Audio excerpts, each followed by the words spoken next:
Bismillahirrahmanirrahim. Assalamualaikum warahmatullahi wabarakatuh. Bapak-bapak, ibu-ibu, mas-mas, mbak-mbak, khususnya adik-adikku sekalian yang dirahmati Allah dimanapun Anda berada. Kembali di Iip Channel bersama saya Iip Wijayanto. Kali ini kita akan membahas tema satu tanda penderitaanmu pindah kepada mantan, meski mantan menyimpan rapat-rapat kehidupan pribadinya. Sekarang bagaimana kita bisa tahu jika penderitaan yang kita rasakan ini sesungguhnya pindah kepada mantan? Kita tidak bisa ketemu dia, kita tidak bisa telepon dia. Kalau kita tanya kepada teman dan sahabat-sahabatnya pun mereka menjawabnya tidak tahu. Dan mantan menyimpan rapat-rapat dan menyembunyikan semua kehidupan pribadinya, semua penderitaannya.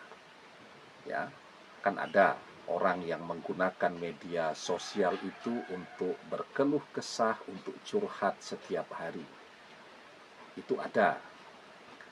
Tetapi ada juga orang yang menggunakan media sosial, tetapi dia betul-betul merahasiakan kehidupan pribadinya. Bahkan mungkin orang tidak tahu siapa suami atau istrinya, siapa anak-anaknya, siapa keluarganya. Jadi pokoknya dia menggunakan media sosial ya cuman untuk diri dia sendiri, dan semua yang berhubungan dengan kehidupan pribadinya betul-betul dia sembunyikan. Nah, mantan termasuk yang seperti ini. Dia sembunyikan semua kehidupan pribadinya. Termasuk juga ada mantan itu yang setelah mengkhianati rajin sekali memamerkan pasangan barunya. Tetapi mantan ini adalah orang yang menyimpan itu rapat-rapat. Ya, bahkan kita tidak tahu siapa pasangan baru mantan pada saat itu. Nah, tetapi ada satu tanda. Meskipun mantan tidak pernah posting-posting seperti itu, ya, meskipun mantan hanya memposting segala sesuatu tentang pekerjaannya, tentang hobinya, ya, tetapi sama sekali tidak pernah menyentuh postingan tentang kehidupan pribadinya. Atau malah sekarang, misal mantan setelah berpisah dengan kita sama sekali tidak pernah menggunakan dan menyentuh media sosialnya lagi. Nah, kalau begitu bagaimana kita bisa tahu ya bahwa penderitaan yang kita rasakan ini sesungguhnya sudah pindah kepada mantan? Kalau dia masih rajin, masih aktif menggunakan media sosial setelah perpisahan itu terjadi, ya, kemudian tiba-tiba 3-4 bulan kemudian dia berhenti menggunakan media sosial. Nah, saat dia berhenti itu bisa jadi itu adalah pertanda bahwa penderitaan yang kita rasakan itu mulai pindah kepada dia. Ketika orang mulai merasakan penderitaan itu, maka energi dan pikirannya akan fokus kepada penderitaan yang sedang dia rasakan, sehingga dia akan mengabaikan media sosialnya dan seterusnya. Nah, ini memang mantan sejak berpisah dengan kita, bahkan mungkin sebelum berpisah dengan kita juga sudah tidak pernah menyentuh media sosialnya sama sekali. Tidak ada postingan baru apapun. Maka bagaimana kita bisa tahu bahwa penderitaan yang kita rasakan ini mulai pindah atau sudah berpindah kepada mantan. Nah, ada satu tanda yang bisa kita rasakan dan lihat pada diri kita sendiri.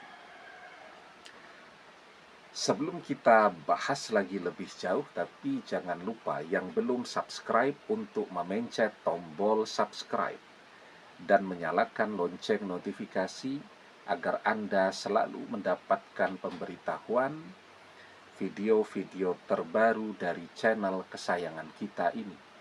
Dengan subscribe, doa-doa kita selalu terhubung sehingga kita selalu bisa berdoa bersama-sama ya. Dan jangan lupa subscribe itu gratis ya. Nah, sekarang apa tandanya? Tandanya adalah ketika perpisahan itu terjadi, kan kita berdoa agar mantan merasakan juga penderitaan yang kita rasakan ini. Ya, kita merasa beban pada diri kita teramat sangat berat. Kita juga berdoa kepada Allah agar Allah meringankan beban kita ini, mengangkat seluruh beban tadi, dan memindahkan beban itu kepada mantan. Nah, seperti yang sering kita bahas bahwa doa orang yang terzolimi itu adalah doa yang mustajab. Da'watul mazlumi mustajabah wa in kana fajiran fafujurhu ala nafsih. Doa orang yang terzolimi itu adalah doa yang mustajab, yang terkabul. Meski yang berdoa itu adalah orang yang fajir. Orang yang fajir itu adalah orang yang malas ibadahnya, gemar maksiatnya, karena kefajiran yang ia lakukan dosanya di hari kiamat. Tetapi ketika di dunia ini dia terzolimi, doanya untuk orang yang menzoliminya terkabul. Ya. Jadi kita berdoa tadi ya, kita memohon kepada Allah agar Allah mengangkat beban penderitaan ini dari kita, dan agar mantan merasakan penderitaan yang kita rasakan. Nah, maka ketika kita masih terus berdoa, ya, dan kemudian kita merasakan sekarang kita bisa beraktivitas dengan normal lagi, beban di pundak kita terasa ringan, ya, kita merasa lega, kita merasa lebih baik, kita merasa lebih sehat, kita merasa lebih berprestasi, kita merasa lebih bersemangat lagi, ya, maka semua yang kita rasakan itulah pertanda terkabulnya doa kita. Saat beban dari diri kita terangkat, itu adalah tanda berpindahnya beban itu sekarang kepada mantan yang sudah menzolimi kita.